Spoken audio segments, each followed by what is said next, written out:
the Amber Room. In a palace outside St. Petersburg, an entire room glowed with the warm light of 6 tons of amber and gold. The Amber Room was a masterpiece of 18th century craftsmanship, created for Prussian kings and later gifted to Russian Tsar Peter the Great. The chamber's walls were entirely covered in elaborately carved amber panels, backed with gold leaf and mirrors. It took master craftsmen over a decade to complete. The panels depicted landscapes, coats of arms, and intricate mosaics, all rendered in amber, ranging from pale yellow to deep orange. Historians called it the 8th wonder of the world. Its value today would exceed $500 million. When Nazi Germany invaded the Soviet Union in 1941, the Wehrmacht began systematically looting art and cultural treasures. Soviet curators at Catherine Palace attempted to hide the Amber Room behind wallpaper, but the Nazis were not fooled. In just 36 hours, German soldiers disassembled the delicate panels and packed them into 27 crates. The treasure was shipped to Königsberg Castle in East Prussia, where it was displayed in the Castle Museum. The room was last seen in 1945 as Soviet forces approached the city. The castle was destroyed in bombing raids, and the Amber Room vanished completely. Theories abound. Some believe it burned in the fires that consumed the castle. Others claim it was buried in underground bunkers or hidden in abandoned mines. Decades of intensive searching across Europe have produced nothing. In 2003, Russia painstakingly recreated the room using photographs in amber from the same Baltic sources, but the original panels remain missing.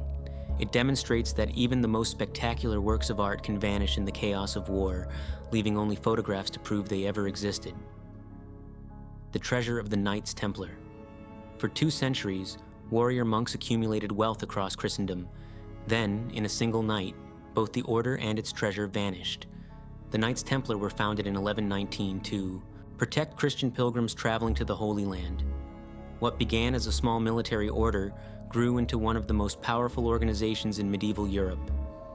Through donations from nobles, profitable banking operations, and strategic landholdings, the Templars amassed staggering wealth. Their commanderies stretched from Scotland to the eastern Mediterranean, each one a fortress containing gold, silver, precious relics, and ancient artifacts. Rumors swirled that they possessed the Holy Grail itself, or perhaps the Ark of the Covenant secreted away in their vaults. Then, King Philip IV of France, drowning in debt to the order, decided to act. On Friday, October 13th, 1307, his soldiers arrested Templars across France in a coordinated dawn raid. The knights were accused of heresy, blasphemy, and devil worship. Grand Master Jacques de Molay was tortured until he confessed, then later recanted, and was burned at the stake in 1314. Pope Clement V officially dissolved the order in 1312, but when Philip's men ransacked Templar properties, they found almost nothing. The legendary treasury had vanished. For 7 centuries, treasure hunters have searched. Some believe the wealth was shipped from La Rochelle port before the arrests, possibly to Scotland or the New World. Oak Island in Canada has consumed millions in excavation costs chasing the theory. The village of Rennes-le-Château in France attracts seekers, convinced the treasure lies beneath its church. It reveals how legends can outlive the organizations that created them, inspiring centuries of searching for wealth that may never have existed in the form imagined, the lost Dutchman's gold mine. A German immigrant lived modestly in Arizona while pulling impossibly rich gold ore from a mine whose location he never revealed. In the 1840s, Jacob Waltz arrived in the Arizona territory and settled near the Superstition Mountains east of Phoenix. The Apache considered these peaks sacred and cursed, warning that anyone who searched for gold there would meet a violent end. Waltz ignored the warnings. He began appearing in town with samples of extraordinarily high-grade ore, some of the richest ever seen in the territory. He sold just enough to live comfortably, but never enough to draw excessive attention. When people asked where his mine was located, he smiled and changed the subject. For decades, he worked his secret claim, always traveling alone into the mountains and always returning with gold. He trusted no one with the location. Fellow prospectors followed him, but Waltz knew the terrain too well and always lost them in the maze of canyons and ridgelines. In October 1891, Waltz fell ill with pneumonia in Phoenix. As he lay dying, he gave cryptic directions to Julia Thomas, the woman who had nursed him. He described landmarks using the mountains. Distinctive features, he mentioned a hidden entrance marked by specific rock formations. He warned that the Apache curse was real, but his directions were too vague, his descriptions too ambiguous to follow with certainty. Since his death, over 8,000 people have searched the Superstition Mountains. At least 100 have died trying. Some succumbed to the brutal desert heat and dehydration. Others were murdered by rival treasure hunters who killed to protect their own theories about the mine's location. Apache Junction became a base camp for generations of searchers armed with old maps, metal detectors, and unwavering conviction. No one has ever made a confirmed discovery. It shows that the promise of untold wealth can pull people into danger for generations, chasing a secret one man took to his grave: Blackbeard's treasure. The most feared pirate of the Golden Age claimed his treasure was hidden where only he and the devil could find it. Between 1716 and 1718, Edward Teach, known as Blackbeard, commanded the Queen Anne's Revenge and terrorized the Caribbean and American coastline. He captured over 40 merchant vessels, accumulating gold coins, silver bars, precious jewels, and fine goods stolen from ships traveling between the Old World and the New. His estimated wealth reached 12,500 pounds sterling, worth millions in today's currency. In May 1718, he blockaded the port of Charleston, South Carolina, holding the city hostage until authorities paid a ransom in medical supplies. The audacity of the act cemented his legend. But the British colonial government had enough. Lieutenant Robert Maynard of the Royal Navy was dispatched to end the threat. On November 22, 1718, Maynard ambushed Blackbeard at Ocracoke Island off the coast of North Carolina. The battle was brutal and personal. Blackbeard fought with savage determination, suffering 5 gunshot wounds and 20 sword cuts before finally falling. Maynard severed his head as a trophy and threw the body overboard. The pirate's reign of terror was over. Yet no significant treasure was found aboard his ship. Blackbeard had once boasted that he buried his fortune in a location where none but Satan and himself could find it. In 1996, marine archaeologists discovered the wreck of the Queen Anne's Revenge off Beaufort, North Carolina. They recovered cannons, anchors, and artifacts, but no chests of gold. Treasure hunters continue searching the Outer Banks, Caribbean islands, and Chesapeake Bay. Metal detectors sweep beaches. Divers explore underwater caves. The search goes on. It proves that pirate legends are built on both reality and imagination, and treasure hunters cannot tell where one ends and the other begins. The Flor de la Mar. The richest cargo ever assembled in the age of exploration sank within sight of land, taking billions in treasure to the ocean floor. The Portuguese carrack Flor de la Mar was built in 1502 to serve the expanding empire in the East Indies. For nearly a decade, it carried spices, gold, and plunder across the Indian Ocean. In 1511, the ship accompanied Afonso de Albuquerque's conquest of Malacca, the wealthiest port in Southeast Asia. When the city fell, Portuguese forces systematically looted the Sultan's palace. They loaded the Flor de la Mar with tons of gold, chests of diamonds, rubies the size of eggs, and ornate jewelry crafted by master artisans. Some accounts claim the cargo included 60 tons of gold alone. It was the greatest treasure ever placed aboard a single vessel. In November 1511, the ship set sail for Portugal, carrying Albuquerque himself and the fortune that would fund the empire's expansion for years. But the Flor de la Mar was old and deteriorating. As it navigated the Strait of Malacca, a violent storm struck. The weakened hull breached in the rough seas. Water poured into the hold where the treasure sat. The ship began to sink rapidly. Albuquerque escaped on a small boat with a handful of survivors. Most of the crew went down with the ship. Every ounce of treasure disappeared beneath the waves. The wreck has never been definitively located, despite hundreds of expeditions. Indonesia, Malaysia, and Singapore all claim territorial rights to any discovery. Sonar surveys continue sweeping the shipping lanes. The treasure, estimated today at $2 to $9 billion, lies somewhere in the silt and coral, lost at the moment of triumph. It demonstrates that the greatest treasures are often those that slipped through fingers at the moment of triumph, lost when victory seemed certain. The Nazi gold train. As the Third Reich collapsed in the spring of 1945, Nazi officials desperately moved wealth and looted art from territories threatened by the advancing Soviet army. Among the rumors that emerged from those chaotic final days, one stands above all others: an armored train loaded with 300 tons of gold, precious gems, and stolen art departed from Wrocław, then called Breslau, heading towards secret underground complexes in southwestern Poland.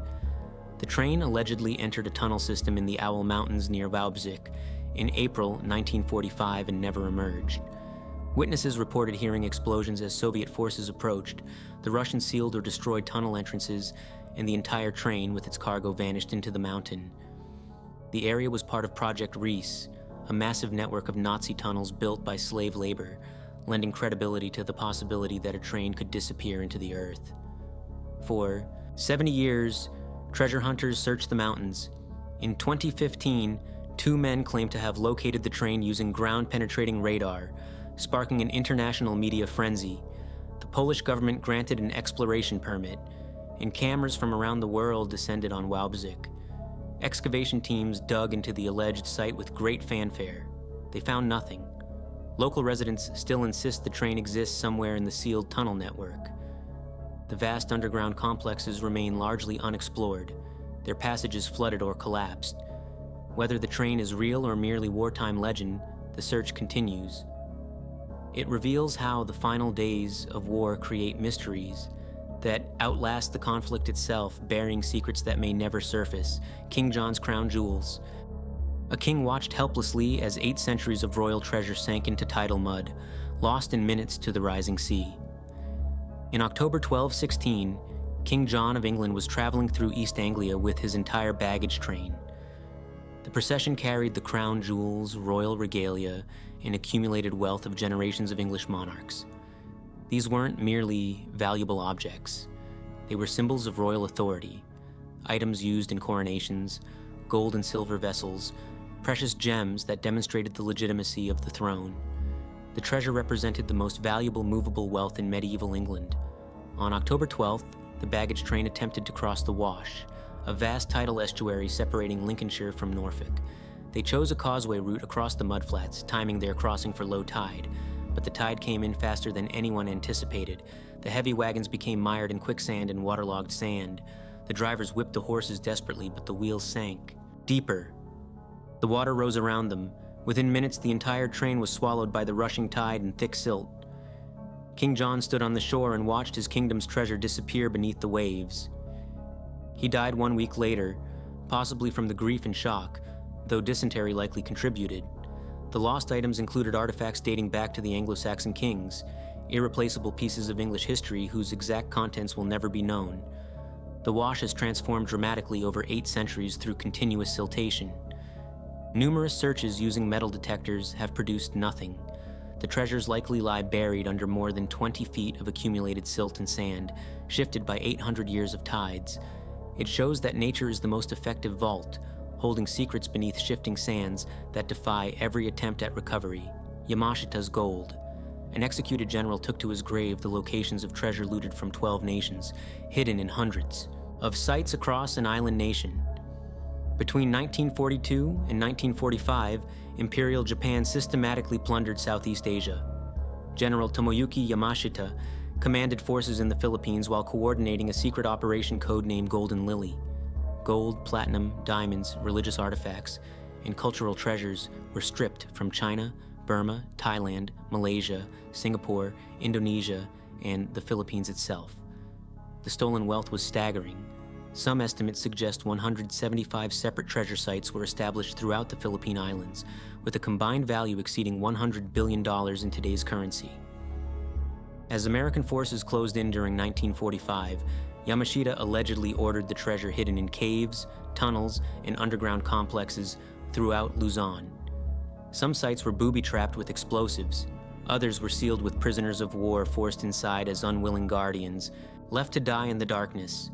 The general was meticulous and paranoid, creating a network so complex that no single person knew all the locations. Yamashita was captured, tried for war crimes, and executed in 1946. He revealed nothing. In 1971, a Filipino locksmith named Rogelio Roxas claimed to have discovered part of the hoard in Baguio, including a golden Buddha statue. He alleged that President Ferdinand Marcos seized his find. Decades of legal battles followed, with a Hawaiian court eventually awarding Roxas's estate a $40 billion judgment that was never collected. Treasure hunters continue searching the mountains and caves of Luzon. Some claims are dubious, some discoveries are disputed. Most sites yield nothing but mud and broken dreams. It demonstrates how war crimes can create treasure legends where greed, guilt, and historical trauma become impossible to separate. The Menorah from the Second Temple. In the heart of ancient Jerusalem stood the most sacred object in Judaism, a 7-branched candelabrum made of solid gold. The menorah was crafted in the 400s BC according to divine specifications, weighing approximately 100 pounds of pure gold. It stood in the Second Temple, its flames burning continuously as a symbol of God's eternal presence.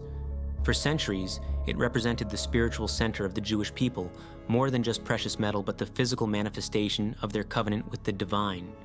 In 70 AD, Roman forces under the command of Titus besieged Jerusalem after a Jewish revolt. The siege was brutal and unforgiving. When the walls finally fell, Roman soldiers stormed the Temple Mount and looted everything inside.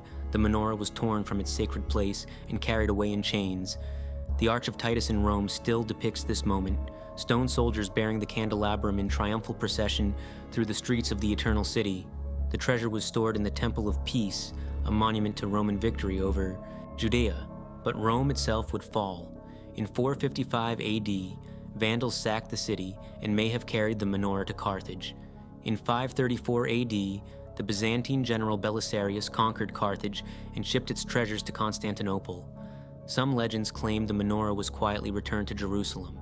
Others believe it lies hidden in the Vatican's secret vaults, too controversial to reveal.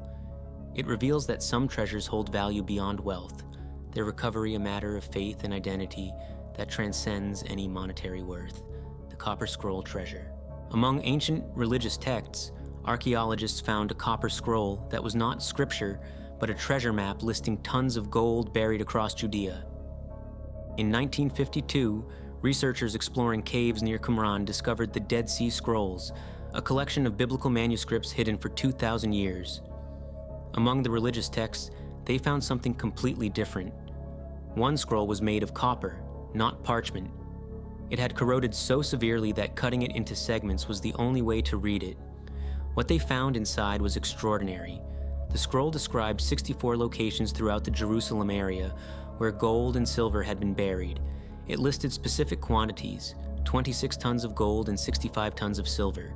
The descriptions were maddeningly cryptic, referring to landmarks that no longer existed or could not be identified. In a courtyard beneath the southern corner, in the plastered cistern of the irrigation channel, in the cave of the old washer's chamber. The scroll was likely written around 70 AD, possibly cataloging treasures from the Second Temple, hidden before the Roman destruction. The quantities seemed impossibly large for the period, leading scholars to debate whether the treasure was real or simply folklore recorded in metal. Expeditions have searched for decades. Some locations have been excavated without success. Others lie beneath modern buildings in Jerusalem, inaccessible to archaeologists. The Dead Sea area has been combed repeatedly. Treasure hunters still pursue leads, armed with translations and ground-penetrating radar. Nothing has ever been found. It shows that sometimes the map to treasure creates more mystery than the treasure itself, leaving us to wonder if the directions describe reality or hope. The Ark of the Covenant. The chest that held the Ten Commandments vanished from history 26 centuries ago, and 3 major religions still search for it. Around 1400 BC, according to biblical accounts, Moses received divine instructions to construct a sacred container. The ark was a chest of acacia wood overlaid with pure gold, measuring approximately 4 feet long and 2 feet wide. Inside rested the stone tablets inscribed with the 10 Commandments. It was housed in the Holy of Holies within Solomon's Temple in Jerusalem, the most sacred space in ancient Judaism. The ark was described as a conduit of divine power, so holy that touching it meant death. In 587 BC, Babylonian King Nebuchadnezzar II laid siege to Jerusalem. His forces breached the walls, slaughtered the defenders, and razed Solomon's temple to the ground. The Babylonians systematically looted sacred objects, hauling gold, silver, and treasures back to Babylon. Detailed inventories survive listing what was taken. The Ark of the Covenant is conspicuously absent from every list. It simply disappeared from the historical record. The Ethiopian Orthodox Church claims the Ark resides in the Church of Our Lady Mary of Zion in Axum, guarded by a single monk who can never leave and never allows anyone to view it. Other theories suggest it was hidden beneath Temple Mount in Jerusalem before the invasion, taken to Egypt for safekeeping, buried on Mount Nebo, or discovered by the Knights Templar during the Crusades. Archaeologists have searched, treasure hunters have dug, expeditions have explored caves throughout the region. Nothing has ever been found. It demonstrates that the most sacred objects become the most enduring mysteries, their absence from history making them more powerful than their presence ever did. Lake Toplitz. In the final days of the Third Reich, SS officers sank crates of secrets into an alpine lake so deep and deadly that 70 years later, most remain untouched. Lake Toplitz sits in the Austrian Alps, a remote body of water 300 feet deep, surrounded by mountains and dense forest. During World War II, the Nazis used it as a testing ground for torpedoes and bombs.